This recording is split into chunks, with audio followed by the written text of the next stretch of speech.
Okay.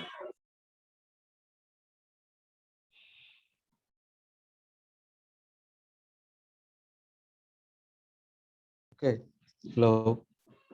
Good morning. There is a just small change. Third, fourth hour, మీకు రంజిగా తీసుకుంటా అన్నారు. Okay. I will continue the previous class only. I'll repeat the class. Just today is also tutorial. I will collect one or two problems and just the same problem we will discuss here. Yesterday, whatever the problem we have solved. And maybe in the next class, I will change the case. Or otherwise, you please go to any textbook and try yourself. If you have any doubts, you can. Okay.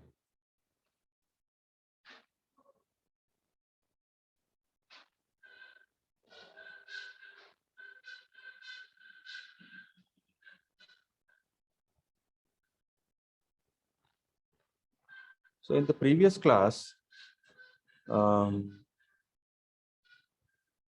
we have considered certain question. This is this one. I think voice clear గా ఉందనుకుంటున్నాను. అట్లాగే screen కనిపిస్తుందా అమ్మా? ఒకసారి రెండు check చేసుకోండి. So fifth order system తీసుకున్నారు characteristic equation. దాంట్లో మనం చెక్ చేసిన కేసు ఏంటంటే let's check this is not okay, this one. This is the case. Fifth order system. Suppose while you are finding the coefficient, suppose the first element of the first column returns 0. Okay. The same in previous class చెప్తున్నాను. New class ఏం కాదు ఇది. So in the first column, the element returns 0 after finding the Hurwitz matrix. So what is the matrix here? For example, first column elements are 1 and 2. Second column elements are 3 and 6. Then 2 into 3 minus 6 by 2, we got 0. So ఎప్పుడైతే మనకి first column element అనేది మనకి 0 return అయిందో 0 ఉండడానికి వీలు లేదంటే quotient 0 అవడానికి వీలు లేదు. అంటే ఇన్ఫినిటీ అంటే లార్జ్ వాల్యూ కింద డిఫైన్ చేసుకోవచ్చు. 0 అంటే that means there is no coefficient అని అర్థం అక్కడ. So that's why we have to rearrange once again Routh array. మళ్ళీ దాన్ని ఎలా రీప్లేస్ చేస్తున్నాం అంటే ఎప్సిలాన్ వాల్యూ కింద రీప్లేస్ చేస్తున్నాం. ఓకేనా? ఎప్సిలాన్ వాల్యూ, ఎప్సిలాన్ అంటే అది మీ ఇష్టం, మీరు ఏదైనా పారామీటర్ తీసుకోండి, but must not be any parameter which is related to control systems. మళ్ళీ దేని క్లాష్ లేకుండా ఏదైనా డిఫరెంట్గా ఒక పారామీటర్ తీసుకోండి, అదే కంటిన్యూ చేయండి, ప్రాబ్లం ఏంటి. Okay, suppose here is taken epsilon. Now 0 దాన్ని రీప్లేస్ చేసి అరేంజ్ చేసుకున్నాం. మళ్ళీ మన అరేని వాళ్ళు ఎలా అరేంజ్ చేసుకున్నారు, 0 రీప్లేస్ చేస్తారు. నౌ ద రో S3 S4 రో మనకి first epsilon, next 1.5. Okay, now I want to arrange the other components. The procedure is same. How many coefficients may come here? There are 2 coefficients because in the previous 2 rows, ఎన్ని ఉన్నాయి rose? 2 ఉన్నాయి. మన I mean ఎన్ని columns ఉన్నాయి? 3 columns ఉన్నాయి. So దాన్ని బట్టి 2 matrices form అవుతున్నాయి నాకు. 2 మ్యాట్రిసెస్ హర్విచ్ మ్యాట్రిక్స్ ఫామ్ సాల్వ్ చేస్తే what is the D3 value? D3, you see this one, 2 epsilon 6 plus 1.5. So 6e minus 3 by epsilon వచ్చింది నాకు. సచ్ అవే నెక్స్ట్ వన్ మనం అంటే డైరెక్ట్గా నెక్స్ట్ దానికి ఇంకా నువ్వు మ్యాట్రిక్స్ ఫామ్ చేయాల్సిన అవసరం లేదు. ఇదే ఈ క్విక్ రిఫరెన్స్ గుర్తుపెట్టుకోవాలి మీరు. సో సెకండ్ కాలంలో లాస్ట్ ఎలిమెంట్ 0 ఉంది కాబట్టి 1 బయటకు వచ్చేస్తుంది. ఆ పాయింట్ గుర్తుండాలి మీకు. సో మళ్ళీ నేను మ్యాట్రిక్స్ ఫామ్ చేసి 0 మల్టిప్లై చేసి క్యాన్సిల్ చేసి మళ్ళీ నేను 1 వచ్చి డైరెక్ట్ ఇంకా. Please check this one. The first column elements 2 and e, second column elements 1 and 0. Always first column elements are constant and we are adding next column elements to form the matrix. So 6 and 1.5 first value అయిపోయింది నాకు. ఇక్కడ ఏమొచ్చింది? I got 6 epsilon minus 3 by epsilon వచ్చింది. The second one second కాలంలో second element 0 ఉంది. ఇక quick reference by default value is 1. ఆ పైన ఏ వాల్యూ ఉంటుందో అది కిందకి వచ్చేస్తుంది అండి. ఫీడ్ ఫార్వర్డ్ అనుకోండి, పోనీ ఆ ఫ్రంట్కి వచ్చేస్తుంది నాకు అది. ఓకేనా? So what are the two components? One is this one, second one is 1. Such a way, for the next two cases, we have only two coefficients, d5, d6. Suppose, see this one. So for the next case, S1 must be, S1 form చేయాలంటే S2 and S3 కావాలి నాకు. Same thing, మళ్ళీ మామూలుగా మీరు multiply చేసుకోండి అమ్మా. Multiply చేసి arrange చేస్తే ఇంత ఫ్యాక్టర్ వచ్చింది. ఓకేనా? సో ఈ ఫ్యాక్టర్ వచ్చింది, సబ్స్టిట్యూట్ చేసాము. అది లాస్ట్ వన్ కూడా చెక్ చేయండి ఒకసారి. లాస్ట్ వన్ కూడా ఒకసారి చూడండి. ఇది D6 for example S0 S⁴0 రోలో ఉన్న ఫస్ట్ ఎలిమెంట్ 1 రాశాను చూసారా నేను. ఎందుకంటే ఈ 4 ప్రీవియస్ మ్యాట్రిక్స్ లో సెకండ్ కాలంలో లాస్ట్ ఎలిమెంట్ 0 ఉంది కాబట్టి క్విక్ గా ఈ 1 అనేది ముందుకి ఫార్వర్డ్ అయిపోతుంది అనమాట. ఫీడ్ ఫార్వర్డ్ ముందుకు వెళ్ళిపోతుంది. ఉన్న పాత్ కాకుండా బైపాస్ లాగా అనమాట, బైపాస్ అయిపోతుంది అనమాట. యాక్చువల్ రోడ్ కాకుండా వేరే దాంట్లో వెళ్ళిపోతుంది. సో 1 అనేది ముందుకు పాస్ అయిపోతుంది. ఓకేనా? అంటే ఇదంతా క్యాలిక్యులేట్ చేయకుండా మనం గుర్తుపెట్టుకోవాలి క్విక్గా అది. లేదంటే మనకి ఏంటంటే క్యాలిక్యులేషన్స్ టైం పట్టేస్తూ ఉంటాయి. ప్రతిదానికి మ్యాట్రిక్స్ వేసుకుని 0 వస్తే మళ్ళీ క్యాన్సిల్ చేసి అదే వాల్యూ మళ్ళీ పుటప్ చేస్తాం. ఓకేనా? I will repeat. There are 2 points here. See here, if any element is 0, automatically the first one will come outside. A value ఉంటే అది బయటకు వచ్చేస్తుంది. అది తొందరగా ఒకటి గుర్తుపెట్టుకోవాల్సింది అది. ఓకేనమ్మా? So that's why here also 0 is there in the second value, therefore 1 forward అయిపోయింది. ఓకేనా? Now after forming entire Routh array using Hurwitz matrix, we got these are the coefficients in the first column. Now I cannot put 0 in the first column. కాబట్టి epsilon లాగే ఉంటుంది. Epsilon is equal to 0 పెట్టడం. ఆ third లైన్లో third రోలో first one epsilon కింద మనం ఏదైతే స్టార్ట్ చేసామో అది ఎప్సిలాన్ లాగే ఉంటుంది. But I will put next 2 వాల్యూస్లో మనం ఏం చేస్తాం, ఎప్సిలాన్ 0 పెట్టేసుకుని ఏది రిటర్న్ అవుతుందో చెక్ చేసుకుంటాం. Suppose after verifying those values, one is -∞, second one is 1.5. ఫస్ట్లో ఏం చేసామమ్మా, 0 అని ఒక పారామీటర్ కింద తీసుకుని నార్మల్గా ఆపరేషన్ చేసేసి ఎలిమెంట్స్ అన్ని ఫామ్ చేసేసుకున్నాం. నెక్స్ట్ ఇప్పుడు ఏం చేస్తున్నాం, మళ్ళీ 0ని పుటప్ చేస్తున్నాం. బట్ మళ్ళీ 0ని పుటప్ చేసేటప్పుడు థర్డ్ రోలో ఫస్ట్ ఎలిమెంట్ ఏదైతే ఎప్సిలాన్ అని ఉందో అక్కడ మళ్ళీ 0 పెట్టాం. బికాజ్ 0 అవడానికి వీల్లేదు కదా. ఇన్ఫినిటీ అయినా అయి ఉండొచ్చు, -∞ అయినా అయి ఉండొచ్చు, రేషియో అయి ఉండొచ్చు, ప్లస్ ఓకేనమ్మా, ప్లస్ ఆర్ మైనస్ వాల్యూ అయి ఉండొచ్చు. But must not 0. అంటే కోఎఫిషియంట్ లేదు అనకూడదు. Coefficient is there, maybe so much high value. Okay, so after putting the 0 back,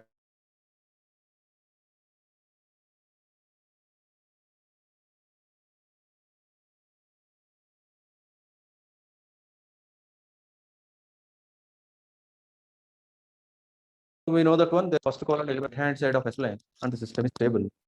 The same now one coefficient returns negative వచ్చింది కాబట్టి there may be a 2 sign changes. Automatically the roots are in the right hand side లో roots ఉన్నాయి. Okay, now you please understand here, I will repeat once again. అప్పుడు third time చెప్తున్నాను. You see, if you directly use the 0 as a normal coefficient, 0 use చేశాను అనుకోండి, ఎందులో first కాలంలో 0 use చేస్తే ఏమవుతుందంటే ఇంక అక్కడి నుంచి అన్ని ఇన్ఫినిటీస్ వచ్చేస్తాయి. That's the problem. Every value will return infinity వస్తుంది. ఇక్కడ అంటే అక్కడతో chain RH criteria for example ఒక ఫ్లో చార్ట్ కింద తీసుకుంటే అక్కడతో ఆగిపోతుంది. ఆ పర్టికులర్ వాల్యూ దగ్గర ఆగిపోతుంది మొత్తం. అంటే ఎలాంటి కన్క్లూజన్ లేదనమాట దానికి. So that's why we can't continue just like 0తో స్టార్ట్ చేయడానికి లేదు. ఇంకా ఇప్పుడు ఏం చేయాలి, నేను ఆ 0ని కంపల్సరీగా సమ్ అదర్ పారామీటర్ కింద డిఫైన్ చేసుకుని లాస్ట్లో మళ్ళీ ఆ వాల్యూని ఏం చేస్తున్నాం, పుటప్ చేసేసుకుంటున్నాం. పుటప్ చేసేసి ఏం వాల్యూస్ వచ్చాయో చెక్ చేసుకుని వీళ్ళు కన్క్లూడ్, వీళ్ళు పాజిటివ్ చేసుకుంటున్నాం. So my system is unstable because of some roots are in right hand side plane, S plane of S plane. Okay, now gurtunda andarki. Now suppose certain type of equation is given, open loop transfer function gaani ichchadante em chestunnam manam akkada 1 plus gh is equal to 0 కింద రాసుకుంటాం. Okay, I'll repeat. Open loop transfer function అంటే g into h. ఇది basic అండి. ఇంకా ఏ out of all the 5 chapters what is a closed loop transfer function అంటే c of s by r of s is equal to g by 1 plus gh అని గుర్తుండాలి. And what is the open loop transfer function అంటే g into h is equal to some whatever the given, వాడు ఏమి ఇస్తారు. So gh అనేది నాకు open loop transfer function. And whatever the poles and zeros are open loop poles and open loop zeros. There are so much difference is there between open loop poles and open loop zeros. And from the closed loop transfer function the poles and zeros are closed loop poles and closed loop zeros. ఖచ్చితంగా చెప్తాడు రేపు frequency analysis లోకి వెళ్ళిన తర్వాత మీరు ఏవైతే graphical notation తీసుకొని రకరకాల గ్రాఫ్ గీస్తూ ఉంటారో అక్కడ open loop poles open loop zeros అని మాట్లాడతారు. అట్లాగే closed loop poles closed loop zeros different గా మాట్లాడతారు. Because we have two transfer functions. Please remember, if the question is given like this, find out the characteristic equation where open loop transfer function is given. We have g1 plus gh is equal to 0. అంటే కొన్నిసార్లు డైరెక్ట్గా ఇలా ఇవ్వడం. Don't find directly certain type of question ఇట్లా ఇవ్వడం. Polynomial అని ఎస్లో ఇవ్వడం ఒకసారి కన్ఫ్యూజ్ అవ్వకూడదు మనం. సో ఆ పాయింట్ గుర్తుపెట్టుకోవాలి. 1 plus gh is equal to 0. ఓకేనా? నో సపోజ్ ఇక్కడ ఏం క్వశ్చన్ తీసుకున్నాం మనం లాస్ట్లో, there is a fifth order system తీసుకున్నాం. ఇందులో కూడా మనకి థర్డ్ రోకి వచ్చేసరికి ఫస్ట్ ఎలిమెంట్ 0 అవుతుంది. మళ్ళీ మనం ఏం చేసాం, రౌత్ అరేని అరేంజ్ చేసుకున్నాం. ఎట్లాగంటే 0 అని ఎప్సిలాన్ కింద ట్రీట్ చేసాం. I have solve this question, please check this one.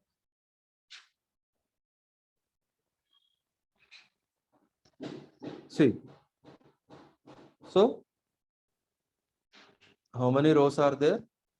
1 2 3, I mean 5 4 3 2 1 0, 5 plus 1 6 rows are there. Okay, so first 2 rows ni మనం ఏం చేసాం, క్యారెక్టరిస్టిక్ ఈక్వేషన్ నుంచి తీసేసుకున్నాం, ఆల్టర్నేటివ్ కోఎఫిషియెంట్స్ ని డిఫైన్ చేస్తాం. But what is the problem here, next row fill చేసేటప్పుడు first component ఏమొచ్చిందంటే 0 వచ్చేసింది. Because the components are 1 and 1 2 and 2.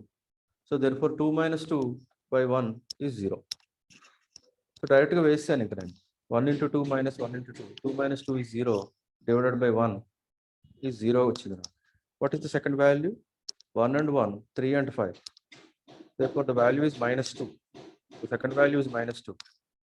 But first value ఎప్పుడైతే 0 వచ్చిందో నా ప్రాసెస్ అక్కడ ఆగిపోయింది. కాబట్టి ఐ హ్యావ్ టు మళ్ళీ నేను ఏం చేయాలి, దాన్ని వేరే దానికి తీసుకొని స్టార్ట్ చేయాలి.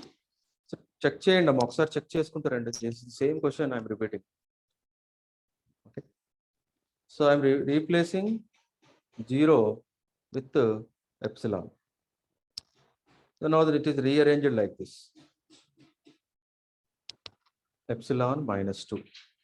Suppose for forming the next row, first previous 2 rows ఏమున్నాయి నాకు, 1 2 5, ఎప్సిలాన్ minus 2 0. సో ఈ 2 rows తీసుకుంటాను. సో చాలా మంది తొందరలో రోస్ మిస్ అయిపోతూ ఉంటారు. ఒక రో ఆ రో వేరే రోతో ఒక మ్యాట్రిక్స్ ఫామ్ చేసేస్తారు. తొందర అంటే ప్రాక్టీస్ చేయకపోతే అట్లాంటి మిస్టేక్స్ వస్తాయి. అంతా తెలుసు మనకి, క్యారెక్టరిస్టిక్ ఈక్వేషన్ తీసుకోవాలి, కోఎఫిషియెంట్స్ని అరేంజ్ చేసుకోవాలి. రో 1 రో 2 అంటే ఫస్ట్ అండ్ సెకండ్ కోఎఫిషియెంట్స్ దగ్గర నుంచి ఆల్టర్నేటివ్ కోఎఫిషియెంట్స్ని అరేంజ్ చేసుకుని మ్యాట్రిక్సెస్ ఫామ్ చేసుకోవాలి. ఆ మ్యాట్రిక్స్ కూడా every time you have to see, ఏ రో అయితే ఫామ్ చేస్తున్నామో దానికి ముందున్న 2 రోస్లో కాలమ్స్ బట్టి ఎన్ని కాలమ్స్ ఉన్నాయి. Suppose 3 columns are there, suppose 3 columns are there. First కాలమ్ని కాన్స్టెంట్గా పెట్టుకుని నెక్స్ట్ 2 కాలమ్స్ని విడివిడిగా ఇండివిజువల్గా యాడ్ చేస్తే 2 మ్యాట్రిక్స్ ఫామ్ అవుతాయి. ఈ బేసిక్ ఎప్పుడు గుర్తుండాలి. ఇంకా మెథడ్ ఏదైనా, అందులో కేస్ ఏదైనా ఉన్నామండి. నాకు maybe case is normal case, or maybe sign change ఉండొచ్చు, లేదా ఎంటైర్ రో 0 వచ్చేసి సిస్టమ్ మార్జినల్గా మారిపోవచ్చు, లేదా గెయిన్ క్యాలిక్యులేట్ చేయమంటాడు, లేదా ఇమాజినరీ పోల్స్ క్యాలిక్యులేట్ చేయమంటాడు. There may be other cases are there. ఏ కేసు అయినా కూడా ఇది బేసిక్ నా రో ఫామ్ చేసుకోవడం, మ్యాట్రిక్స్ ఫామ్ చేసి వాల్యూ క్యాలిక్యులేట్ చేయడం.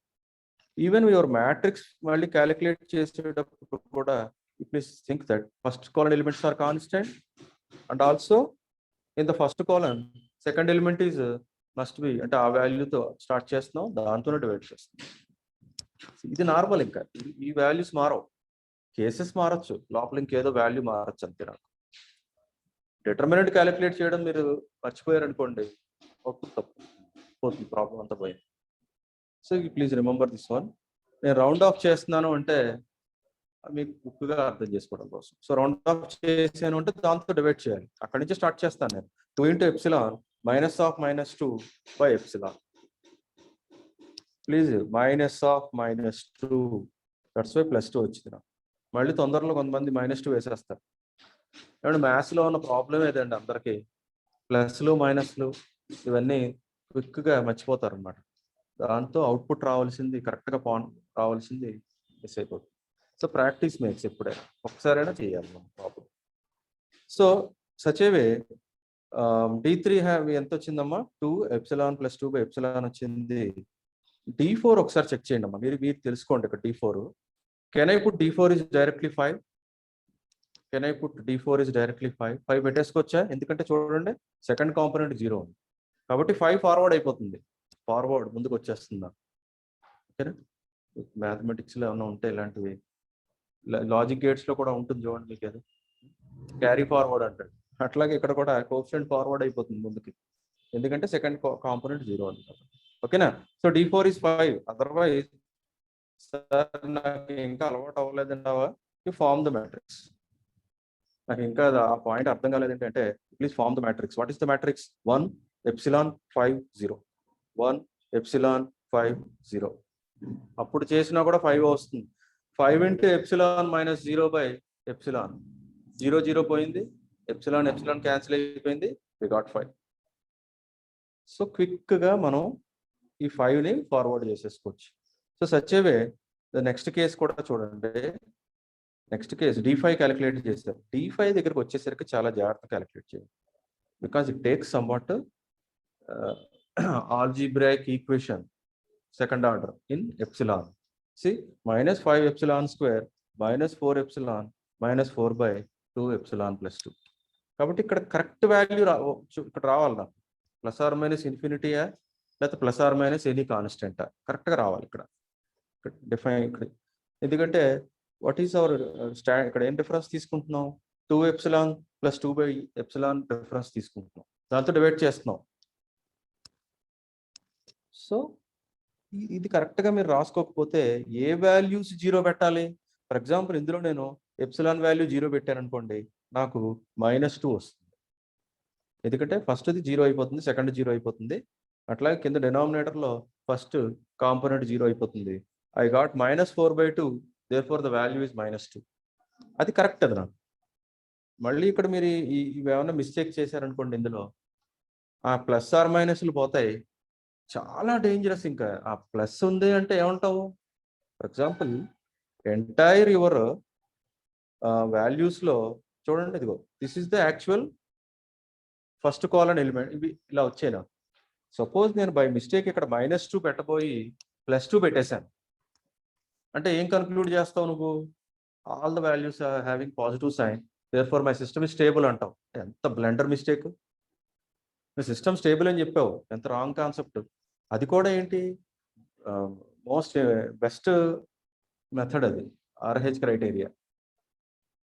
One of the best methods ఇది, RH క్రైటీరియా, రూట్ లాకస్, ఇవన్నీ కన్వెన్షనల్ మెథడ్స్ అయినా కూడా one of the best methods. కానీ మనం మ్యాథమెటికల్గా వాల్యూస్ క్యాలిక్యులేట్ చేసేటప్పుడు ఆ ప్లస్ మైనస్లు గబుక్కని మిస్ చేస్తాం. ఇదేంటంటే ప్రాక్టీస్ చెయ్యండి అని చెప్తాను. చెయ్యకపోతే గబుక్కని మిస్టేక్స్ వచ్చి తప్పుగా చెప్తారనమాట. అంటే స్టేబుల్ అంటావు, పోయింది నాకు problem. But that is unstable. Why unstable? Negative coefficient reflect అయింది. ఓకేనా? Right, good. దేర్ఫోర్ ఓకే, ఇట్లాంటి సేమ్ క్వశ్చనే తీసుకున్నాను నేను, ఒకసారి చెక్ చేయండి ఇది. The same thing, open loop transfer function ఇచ్చాడు, బట్ వాడు ఇంకోటి ఇంట్రడ్యూస్ చేశాడు, యూనిటీ ఫీడ్బ్యాక్ అంట.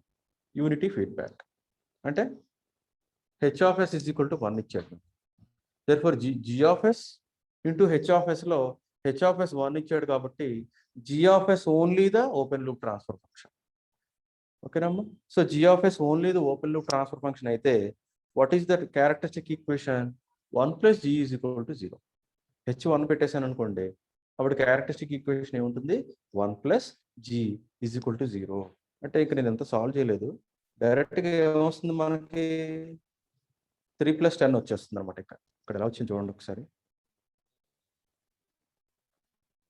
ప్రీవియస్ క్వశ్చన్లోకి వెళ్దాం.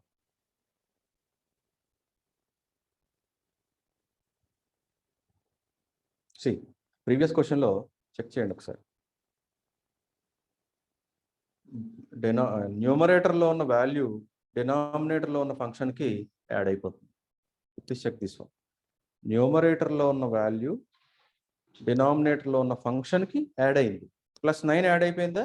మొత్తం s² + s+2కి.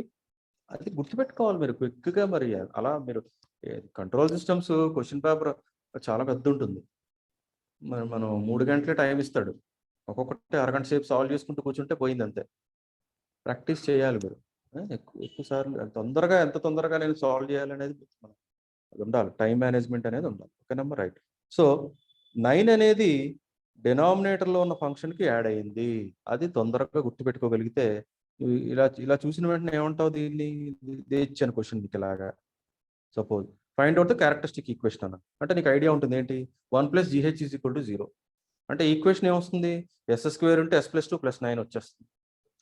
ఐడియా వచ్చేయాలి ఇంకా నీకు. వెళ్ళే కొద్దీ ప్రాక్టీస్లో నేను మళ్ళీ 1 + 9/s² into s+2 is equal to 0, దీన్ని మళ్ళీ ఏదో ఇటు రూట్స్ ఇటు పంపించాను, దాన్ని అటు పంపించాను, అంతా క్యాలిక్యులేట్ చేశానంటే అయిపోయింది, పోయింది, టైం పోయింది. సో క్విక్గా ఏం అర్థం చేసుకోవాలి ఇక్కడ? 1 + GH ఈజ్ ఈక్వల్ టు 0 కాబట్టి ఐ గట్ s² ఉంటే s+2 + 9 ఈజ్ ఈక్వల్ టు 0. పైన ఏ వాల్యూ ఉంటుందో కింద ఫంక్షన్కి యాడ్ అయిపోతుంది, ఈక్వల్ టు 0.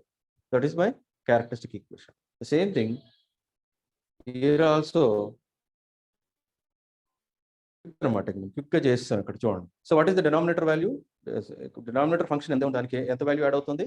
న్యూమరేటర్లో 10 ఉంది, ఆ 10 వచ్చి యాడ్ అయిపోతుంది ఇక్కడ, కాబట్టి 3 + 10 13. సో మళ్ళీ నేను ఇక్కడ 1 + 10 సంథింగ్ రాసి దాన్ని మల్టిప్లై చేసి 0 క్యాన్సిల్ చేసి టైం వేస్ట్ చేయట్లేదు నేను. So therefore s55 + 2s4 + 3s³ + 6s² + 5s + 3 + 10 is equal to 0. That is my characteristic equation. Then once you got characteristic equation, మామూలే కోఎఫిషియెంట్స్ అరేంజ్ చేసుకున్నారు, మీరు చెయ్యండి. నేను సాల్వ్ చేశాను, నేను ట్రై చేయండి. కోఎఫిషియెంట్స్ అన్ని తీసుకున్నారు, రోస్ కింద అరేంజ్ చేశారు. So please this one in the third row. అంటే సార్ ఎప్పుడు థర్డ్ రోలోనే మనకి ఫస్ట్ ఎలిమెంట్ 0 వస్తుందా అంటే అట్లాంటిది ఏం లేదు. అట్లా ఏం లేదు. మేబీ సెకండ్ రోలో రావచ్చు, ఫస్ట్ రోలో రావచ్చు, ఏ ఎక్కడైనా రావచ్చు. Out of all the rose first 2 పక్కన పెట్టుకుంటాయి, ఓకేనా? ఎక్కడైనా రావచ్చు. సో ఫర్ ఎగ్జాంపుల్ ఇక్కడ S3 దగ్గర ఫస్ట్ వాల్యూ 0 వచ్చింది. సేమ్ ప్రొసీజర్ అమ్మా, I'm repeating the same question. So epsilon 0 పెట్టేసుకున్నాను కాబట్టి ఎప్సిలాన్ అనేది తీసుకుంటున్నాను చూడండి. Now it is rearranged. So first coefficient is epsilon, second coefficient is -1.5. Then how many coefficients I have to find out? D3, D4, D5, D6. D4 ఏమొస్తుంది చెప్పగలరా మీరు ఇక్కడ? D4 is directly ఏమొచ్చేస్తుంది? 13 ఫార్వర్డ్ అయిపోతుంది. Sir 13 ఎందుకు forward అవుతుంది అంటే కింద వాల్యూ ఏం లేదు కదమ్మా, అంటే 0 కదా. అంటే ఈ మ్యాట్రిక్స్ ఫామ్ చేసినప్పుడు 0 ఉంది కాబట్టి 13 ఫార్వర్డ్ అయిపోతుంది. therefore D4 ఏం తీసుకుంటాను డైరెక్ట్గా? 13 తీసేసుకుంటాను. తొందరగా చెయ్యాలి, లేకపోతే టైం సరిపోదు. పెద్ద ప్రాబ్లమ్స్ అన్ని పెద్ద ప్రాబ్లమ్స్ కదమ్మా. ఎన్ని మ్యాట్రిక్స్ సాల్వ్ చేసుకుంటావు, ఎన్ని వాల్యూస్ వేసుకుంటావు తొందరగా. సో ఇక్కడ ఈ పర్టికులర్ సెకండ్ ఫోర్త్ S4 రో, S4 3 రోలో లాస్ట్ కాలంలో సెకండ్ ఎలిమెంట్ 0 ఉంది కాబట్టి 13 అనేది ఫార్వర్డ్ అయిపోతుంది, ముందుకు వచ్చేస్తుంది. Therefore D4 is equal to 13. మళ్ళీ 13 మళ్ళీ ఆలోచించండి, ఇక్కడ D3 సమ్ వాల్యూ ఉంటుంది, D4 13, D5 సమ్ వాల్యూ ఉంటుంది. మళ్ళీ ఇక్కడ కాలన్ ఎలా ఫామ్ అయిందమ్మా, S1 S2కి మళ్ళీ 13 అండ్ 0 అని ఫామ్ అయింది. And what about D6 also 13. చాలా తొందరగా ఫిల్ చేయాలి. ఇది మీరు ఎంత ఈ పర్టికులర్ అరే రౌత్ అరే మీరు ఎంత ఫాస్ట్గా ఫిల్ చేస్తారో కన్క్లూజన్ అలాగే ఉంటుంది. నెక్స్ట్ క్వశ్చన్లోకి వెళ్తావు, లేదా ఇక్కడ టైం వేస్ట్ అయిపోతుంది. So I repeat, 13 is 2 times forwarding. In the previous క్వశ్చన్లో కూడా మీరు ఈ పాయింట్ని అర్థం చేసుకుంటే 5 అనేది 2 times ఫార్వర్డ్ అయిపోయింది. ఇక్కడ చూడండి, 5 and 0 ఉంది కాబట్టి ఈ S⁴2 అనే రోలో 5 ఇక్కడికి ఫార్వర్డ్ అయిపోయింది. మళ్ళీ 5 and 0 ఉంది కాబట్టి S⁴0 అనే రోలో ఉన్న కాంపోనెంట్కి 5 ఫార్వర్డ్ అయిపోయింది. అలాంటి ఫార్వర్డ్ అయిపోతున్న కోఎఫిషియంట్స్ చాలా తొందరగా క్యాలిక్యులేట్ చేయాలి. దానికి మ్యాట్రిక్స్ ఫామ్ చేసుకుంటూ కూర్చుంటే టేక్స్ టైం. అర్థమైందమ్మా? సో దట్స్ వై 13 అనేది అంటే అవుట్ ఆఫ్ 4 కోఎఫిషియంట్స్ ఇది ఎక్కడ ఉంది ఒకసారి క్వశ్చన్ ఇది, where is the 1 minute please.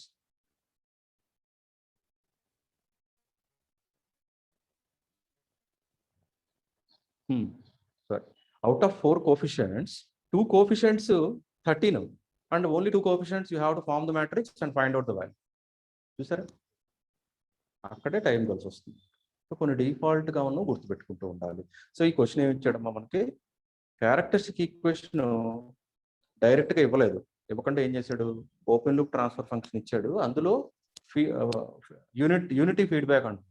యాక్చువల్గా అయితే H1 ఇచ్చాడు. అంటే క్యారెక్టరిస్టిక్ ఈక్వేషన్ ఏమవుతుంది, 1 + G = 0 అవుతుంది. ఎప్పుడైతే 1 + 0 పెట్టానో డినామినేటర్లో ఉన్న ఫంక్షన్కి న్యూమరేటర్లో ఉన్న వాల్యూ యాడ్ అవుతుంది. కాబట్టి 3 + 10 అయిందనమాట. మీరు చేసి చూడండి కావాలంటే. 3 + 10 = 0 వచ్చేస్తుంది. ఇక్కడ చూసారా. So entire equation +3 + 10 that is 30. So ఇది కూడా మీరు తొందరగా గుర్తుపెట్టుకోవాలి. 2 మార్క్స్కి ఇచ్చాడు అనుకోండి, కొంచెం ఎలాబొరేట్గా 2 steps చేసి చూపిస్తారు. బట్ సర్టన్ టైప్ ఆఫ్ ప్రాబ్లమ్స్కి క్విక్గా వెళ్ళిపోతారు. టైం సరిపోవాలి కదా, మరి ఇదే సాల్వ్ చేసుకుంటూ కూర్చుంటే. సెకండ్ క్వశ్చన్ రూట్ లాకస్ ఇచ్చాడు అనుకోండి, ఇంకోటి root locus takes ½ an hour ఒక ప్రాబ్లమ్ సాల్వ్ చేయడానికి. ఎందుకంటే దాంట్లో 7 క్యాలిక్యులేషన్స్ కంటిన్యూస్ డిఫరెంట్ క్యాలిక్యులేషన్స్ ఉంటాయి. అవన్నీ చేసి మళ్ళీ నువ్వు కన్క్లూజన్కి వచ్చి మళ్ళీ నువ్వు గ్రాఫ్ గీయాలి. So time is important. ఓకేనా. So after finding entire all the values we got this is your so in the first column elements one quotient returns -5 after substituting epsilon is 0. Epsilon 0 పెట్టుకున్న తర్వాత ఏమైందమ్మా మీకు, out of all the first column elements ఒక value negative వచ్చింది. So we have concluded that ఎప్పుడైతే 2 sign changes వచ్చాయో, ఇక 2 roots ఏమో ఉన్నాయి రైట్ హ్యాండ్ సైడ్లో ఉన్నాయి. ఎప్పుడైతే రూట్స్ ఎస్ ప్లేన్లో రైట్ హ్యాండ్ సైడ్లో ఉన్నాయో సిస్టమ్ అన్స్టేబుల్. సార్ ఓన్లీ ఒకటే వస్తుందా నెగిటివ్ కోఎఫిషియంట్ అంటే, it's not like this. Depends upon the given system characteristic equation. Maybe it may develop so many negative coefficients. According to those negative coefficients, you have to see the changes. Change అంటే ఇప్పుడు ఒక coefficient నుంచి ఇంకో coefficient అంతేనే. ఇక్కడ రాశాను ఎక్కడో. For example check this one coefficient infinity is also a coefficient value. ఇప్పుడు మనం ట్రాన్షియంట్ కానీ స్టడీ స్టేట్ ఎర్రర్స్లో ఉన్నప్పుడు ఎర్రర్ కాన్స్టెంట్స్ క్యాలిక్యులేట్ చేశారు. వెలాసిటీ, అంతేనే యాక్సలరేషన్, పొజిషన్ అని చెప్పి ఎర్రర్ కాన్స్టెంట్స్ క్యాలిక్యులేట్ చేసినప్పుడు 3 వాల్యూస్ రిటర్న్ అయ్యాయి, 0, constant, infinity. According to the error constants steady state error calculate చేస్తే ఏమొచ్చింది, కాన్స్టెంట్ వస్తే సర్టన్ వాల్యూ వచ్చింది, 0 ఇస్తే ఇన్ఫినిటీ వచ్చింది, ఇన్ఫినిటీ ఇస్తే 0 వచ్చింది. That means you can allow అక్కడ ఆ వాల్యూ ఇన్ఫినిటీ అనేది అదేంటది అంటే there is so much large difference is there between the controlled output and the reference input. Error అంటే అదే కదా, R(t - C(t) కదా. ఇక్కడ కూడా అంతే, ఇక్కడ కూడా సేమ్ థింగ్ అనమాట. Coefficient is large value, coefficient is large. So therefore there are only అంటే ప్రస్తుతానికి మనం ఓన్లీ 2 కేసెస్ చెక్ చేసాం. నెక్స్ట్ క్లాస్ నేను 3rd case and 4th case 2 చెప్పేస్తాను. ఓకేనా, అంటే ఈరోజు మనం ఇంకా న్యూ క్లాస్ ఏం తీసుకోలేదు కాబట్టి నెక్స్ట్ 2 కేసెస్ చెప్పేసి మ్యాక్సిమం ఇంకా మా Tuesday or maybe Wednesday onwards will go to root lockers and on the Thursday we have another class test. Okay, right, good. Thank you.